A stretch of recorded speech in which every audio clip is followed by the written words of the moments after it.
یہ اس زمانے کی بات ہے جب مسلم یونیورسٹی کی سڑکیں بے نام ہوا کرتی تھیں۔ سڑکوں اور علاقوں کو نامزد کرنے کا کام قانون نے رواج کو سونپ رکھا تھا۔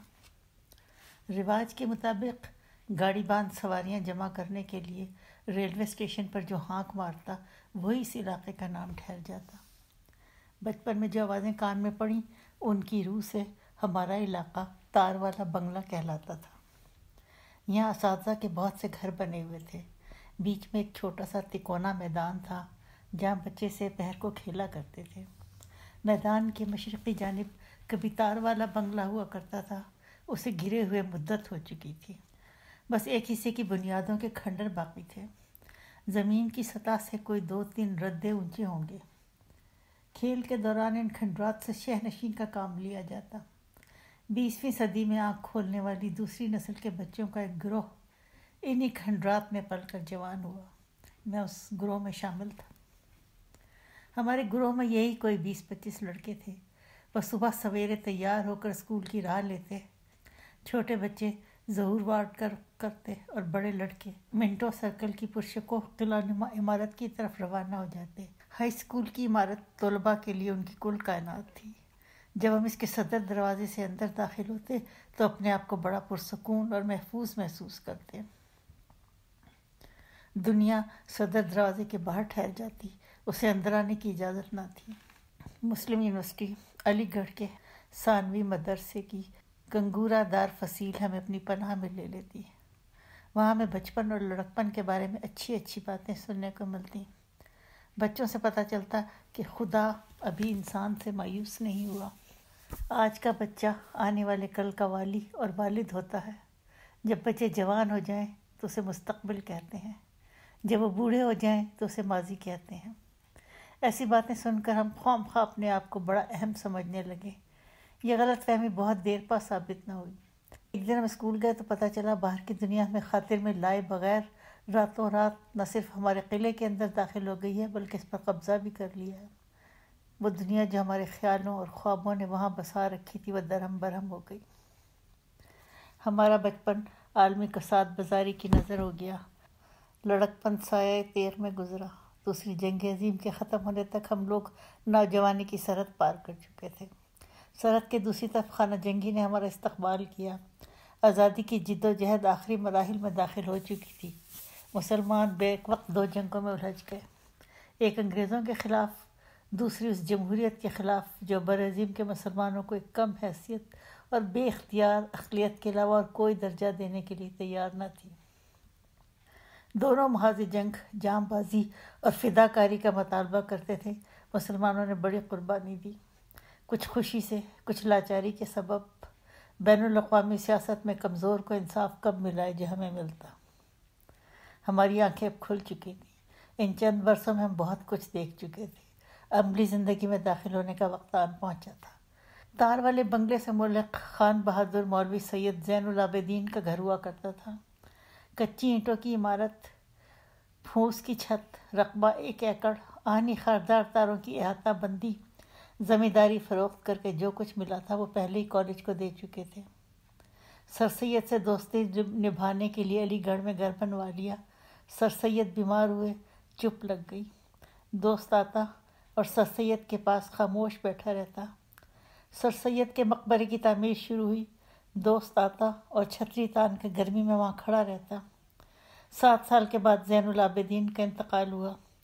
سر سید کی ہمسائیگی میں دفن ہونے کی جگہ ملی۔ یہ وہی دوست ہے جسے سر سید نے ایک خط میں یہ بے باک جملہ لکھا تھا: صبح اٹھ کر خدا یاد نہیں آتا مگر تم یاد آتے ہو۔ عام طور پہ جنگ میں ہر کام کی چیز کی قلت ہو جاتی ہے، اضافہ صرف کھنڈرات میں ہوتا ہے۔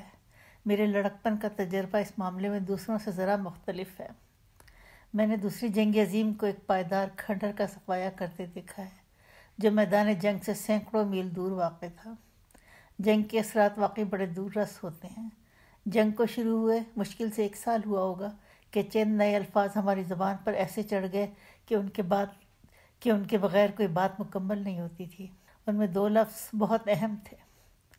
جنگ کے سلسلے میں فتح اور شکست اور عام زندگی کے بارے میں شارٹیج اور انفلیشن۔ ضروریات زندگی کی قلت اور سکہ رائج الوقت کی افراط اور بے قدری۔ مہنگائی کا یہ عالم تھا کہ تار والے بنگلے کے 2 کھنڈرات جنہیں کوئی مڑ کر دوبارہ دیکھنے کا روادار نہ تھا، وہاں لوگ بغرض زیارت اور معائنہ آنے لگے۔ جنگ نے طول پکڑا اور مہنگائی نے زور پکڑا۔ اب لوگ تیار ہو کر آنے لگے، مزدور اور بار برداری کا جانور ساتھ لاتے، بنیادیں کھودتے اور مال غنیمت لاد کر لے جاتے۔ چند ہفتوں میں تار والے بنگلے کا نام و نشان تک باقی نہ تھا۔ نشان گدھے ڈھو کر لے گئے، نام یونیورسٹی نے تبدیل کر دیا، اب یہ علاقہ ذکا اللہ روڈ کہلانے لگا۔ تار والا بنگلہ دیکھتے دیکھتے نظروں سے اوجھل ہو گیا۔ اس کا سب سے زیادہ صدمہ ان بچوں کو پہنچا جو آس پاس کے گھروں میں رہتے اور اس میدان میں کھیلا کرتے تھے، وہ جن کے لیے یہ کھنڈرات کسی شاہ نشین سے کم نہ تھے۔ ابھی اس صدمے کو زیادہ عرصہ نہیں گزرا تھا کہ لڑکپن بھی رخصت ہو گیا۔ پہلے ہاتھ سے شاہ نشین گئی تھی، اب بادشاہت بھی جاتی رہی۔ علی گڑھ چھوڑے ہوئے 50 برس ہو چکے تھے۔ بچپن کے ایک ساتھی نے میرا ہاتھ پکڑا اور یادوں کے تار والے بنگلے کی چوکھٹ پار کی اور اندر داخل ہو گئے۔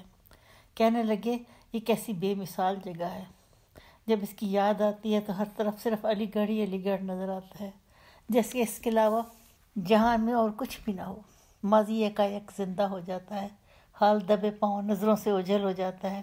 مستقبل کی کیا مجال کہ سامنے آنے کا نام لے۔ جی چاہتا ہے کہ سماج اس طرح بندھا ہے، دیر تک اسی طرح بندھا رہے۔ علی گڑھ کی یاد کے بارے میں تمہارا تجربہ بھی اسی طرح کا ہوگا، بلکہ اس میں شدت اور محبت کہیں زیادہ ہوگی، کیونکہ علی گڑھ نے جتنا تمہیں دیا اتنا ہمیں نہیں دیا۔ میں نے نفی میں سر ہلایا اور کہا، میں علی گڑھ کو کبھی یاد ہی نہیں کرتا۔ تم اپنا علی گڑھ وہاں چھوڑ آئے تھے، اس لیے جب اس کی یاد آتی ہے تمہیں بہا کر لے جاتی ہے۔ میں اپنا علی گڑھ اپنے ہمراہ لے آیا، اسے یاد کرنے کا سوال ہی نہیں اٹھتا۔ میرا علی گڑھ میرے خون میں گردش کرتا ہے، وہ میری فکر کا محرک ہے اور محور بھی۔ وہ میرے ہر اندیشے کا محرم اور ہر عمل کی نیت ہے۔ میرا علی گڑھ میرا حال ہے، حال کو یاد نہیں کرتے، بسر کرتے ہیں۔ خاموشی کے ایک مختصر وقفے کے بعد جو ذہن میں مناسب جواب کی مختلف صورتوں پہ غور کرنے میں صرف ہوا، ہمدم دیرینہ نے طنزیہ مسکراہٹ کے ساتھ کہا، ایک ہم ہیں جو صرف 2 جوڑے ہمراہ لا سکے، ایک کپڑوں کا، دوسرا جسم و جاں کا، اور ایک آپ ہیں کہ سارا علی گڑھ اٹھا لائے ہیں۔ میں نے جواب دیا، مجھے غلط نہ سمجھیں، میں نہ شاعری کر رہا ہوں نہ فلسفہ بگار رہا ہوں۔ ساز و سامان میں بھی وہاں سے اتنا ہی لے کر آیا جتنا تم لے کر آئے تھے۔ میں تو اس علم کی دولت، فکر کی ثروت اور دامن شوق کی وسعت کا ذکر کر رہا ہوں جو ہر علی گڑھ سے حسب مراد اور حسب مقدور لے کر جاتا ہے۔ وہ گٹھری جس میں یہ مال منقولہ باندھ کر لے جاتے ہیں، وہ ہر شخص کی اپنی ذات ہوتی ہے۔ جب میں سنگ و خشت کے علی گڑھ سے رخصت ہوا، اس وقت فکر و عمل والا علی گڑھ میرے ہمراہ تھا۔ یہ فکر و عمل اساسی طور پہ سر سید کا اور سیاسی طور پہ قائد اعظم کا تھا۔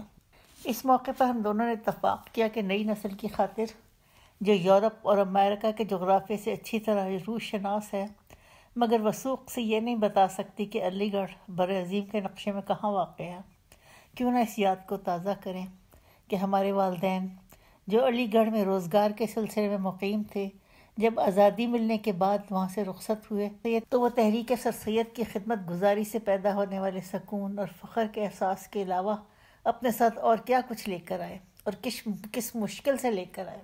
والد محترم نے آزادی کے بعد مزید ایک تعلیمی سال کے لیے علی گڑھ میں قیام کیا تاکہ میں ایم اے مکمل کر سکوں۔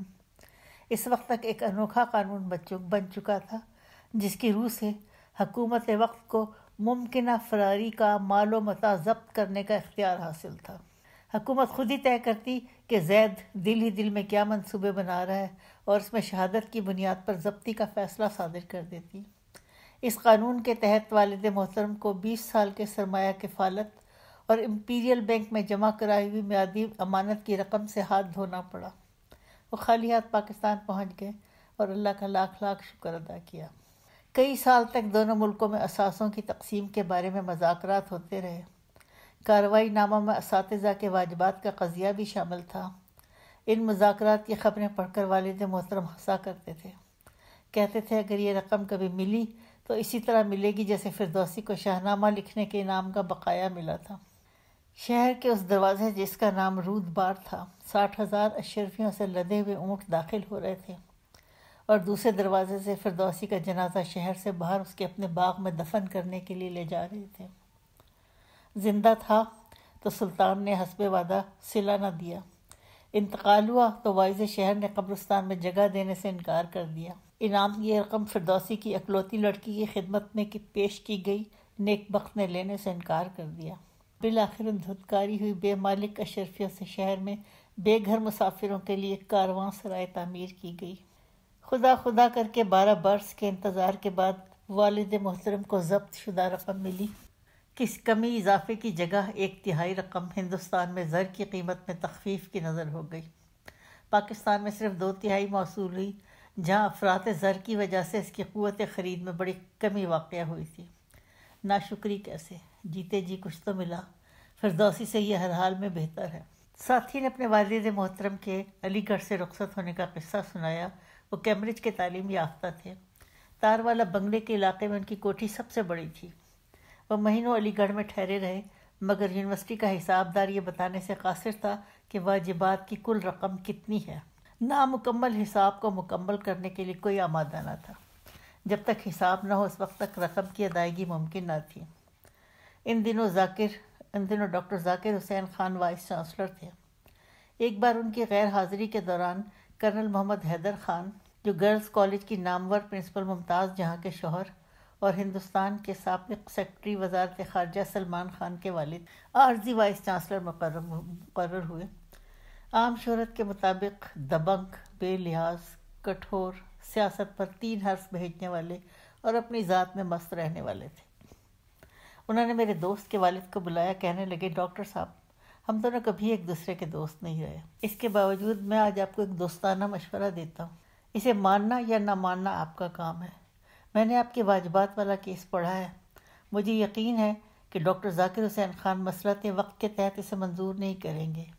آپ چاہیں تو میں اس معاملے پر اپنا فیصلہ صادر کر دوں۔ جو کچھ ملے اسے خوشی سے قبول کریں اور گھر چلے جائیں۔ جو میں دوں گا اس سے زیادہ آپ کو کسی نے نہیں دینا۔ خواہ وقت ضائع کرنے کا فائدہ۔ بات یہاں تک پہنچی تو اس پرانے دوست نے کمال ہوشیاری سے اپنا سوال اس انداز میں دہرایا جیسے پرندوں کا شکاری اپنا جال بچھاتا ہے۔ کہنے لگے، یہ بتاؤ کہ سنگ و خشت کا جو علی گڑھ ادھر رہ گیا ہے، کیا اس کی کوئی عمارت ایسی بھی ہے جو تمہیں یاد آتی ہو؟ میں نے فوراً جواب دیا، کیوں نہیں؟ میری یادوں کی البم میں علی گڑھ کی صرف ایک عمارت کی تصویر سجی ہوئی ہے۔ میرا علی گڑھ جس طرح اس ایک عمارت میں سمٹ جاتا ہے، وہ خود بھی کسی دوسری عمارت میں نہیں ہے۔ کیا تم اندازہ لگا سکتے ہو عمارت کون سی ہے؟ سوال و جواب اور سوچ بچار کے بعد وہ اس نتیجے پر پہنچے کہ ہو نہ ہو یہ عمارت 4 زکاولڈا روڈ والا مکان ہے، یا شعبہ معاشیات یا طلباء کا یونین ہال، جس کا اصل نام رامپور حامد ہال ہے۔ میں نے ان کی اندازہ گیری کی صلاحیت کی تعریف کرتے ہوئے کہا، بے شک زکاولڈا روڈ پر واقع مکان میں طویل، مفید اور کامیاب قیام رہا، مگر اس سے وابستہ یادیں تمام تر ذاتی ہیں، اور میرا علی گڑھ اتنا محدود اور مختصر نہیں ہے۔ ہمارے زمانے میں شعبہ معاشیات سر سید ہال کی مشرقی عمارت کے وسط میں واقع تھا۔ اس عمارت سے میری دوہری وابستگی ہے۔ شعبہ معاشیات میں والد محترم نے احساس افتخار اور جذبہ ماموریت سے سرشار ہو کر 20 سال تک نوجوانوں کی پوری ایک نسل کی تعلیم و تربیت میں حصہ لیا۔ وہ اس دور کو حاصل عمر قرار دیتے تھے۔ بیٹے نے اپنے تعلیمی دور کے آخری اور 12 اور 6 سال میں اسی شعبے سے نہ صرف ڈگری حاصل کی، بلکہ فرد کی نشو و نما، قوم کی ترقی پذیری اور دولت اقوام کی پیداواری صلاحیت کے بارے میں ایسے رہنما اصول سیکھے جو اس کی عملی اور پیشہ ورانہ زندگی میں قومی، علاقائی اور بین الاقوامی سطح پر بہت کارآمد ثابت ہوئے۔ مگر علی گڑھ صرف باپ بیٹے کی کہانی تو نہیں ہے۔ ایک بار کسی کو علی گڑھ میں خط لکھا کہ ایم اے معاشیات کے لیے جو میں نے تحقیقی مقالہ لکھا تھا اس کی نقل درکار ہے۔ عرصے کے بعد بالواسطہ یہ جواب ملا کہ پرانی عمارت سے نئی عمارت میں منتقل ہوتے وقت وہ رسالہ گم ہو گیا تھا۔ ایک طرح سے یہ بھی اچھا ہوا، پردہ پوشی کا سامان غیب سے ہو گیا۔ جہاں تک تمہاری نامزد کی ہوئی تیسری عمارت کا تعلق ہے، تم ادارے اور عمارت کو ایک ہی چیز سمجھ رہے ہو، میں ان دونوں میں فرق کرتا ہوں۔ وہ آئینہ خانہ جس میں مجھے سر سید کے علی گڑھ کی تاریخ اور اپنے ذاتی یادوں کے ان گنت عکس، دلکشی اور دل رہائی کے ہر زاویے اور پہلو سے نظر آتے ہیں، اس کا نام اسٹریچی ہال ہے۔ حیرت اور بے یقینی کے وقفے کے بعد دوست نے اس انتخاب کی وجہ دریافت کی۔ عرض کیا، قصہ طویل، مضمون سنجیدہ، موضوع تاریخی، واقعات اہم اور سارے کردار ذی رتبہ ہیں۔ میں ریت گھڑی میں پورے صحرا کی ریت کیسے بھر سکتی؟ آپ صرف چند واقعات اور چند تاریخوں پر غور کریں تو آپ پر عیاں ہو جائے گا اسٹریچی ہال مجھے کیوں اتنا عزیز ہے۔ ہال کی تعمیر رکی ہوئی تھی، چبوترا بنا ہوا تھا، شامیانے اور قناتیں لگا کر اس سے ہال کا کام لیا جا رہا تھا۔ اسی چبوترے پر دسمبر 1886 میں وہ ادارہ وجود میں آیا جو مسلم ایجوکیشنل کانفرنس کے نام سے جانا جاتا ہے۔ سر سید احمد خان نے 1886 میں مسلم ایجوکیشنل کانفرنس قائم کی، جو درحقیقت ایک سیاسی تنظیم تھی۔ دسمبر 1906 میں اسی کانفرنس کے سالانہ سیشن کے بعد ڈھاکہ میں مسلم لیگ کے نام سے مسلمانوں کی ایک سیاسی پارٹی وجود میں آئی۔ مسلم لیگ کا صدر دفتر 1910 تک علی گڑھ رہا۔ 1930 ایم یو کالج کو مسلم یونیورسٹی کا درجہ حاصل ہو گیا۔ 1940 مسلم لیگ نے قرارداد پاکستان منظور کی۔ 7 سال کے بعد پاکستان وجود میں آ گیا۔ دسمبر 1886 میں اسٹریچی ہال کے چبوترے سے جو سفر شروع ہوا تھا وہ اگست 1947 میں ایک بڑی اہم منزل پر پہنچ کر تمام ہوا۔ میری بات دوست کے جی کو لگی، کچھ کہنا چاہتے تھے مگر کہہ نہ سکے۔ ان کی آنکھیں البتہ مجھ سے ہم کلام تھیں۔ ان کا کہنا تھا، اس خلاصے کے بعد تفصیل جاننے اور داستان سننے کا شوق تیز تر ہو گیا ہے کہ آپ میری اور پاکستان کی تیسری نسل کے نوجوانوں کی خاطر اسٹریچی ہال پر ایک مضمون نہیں لکھ سکتے؟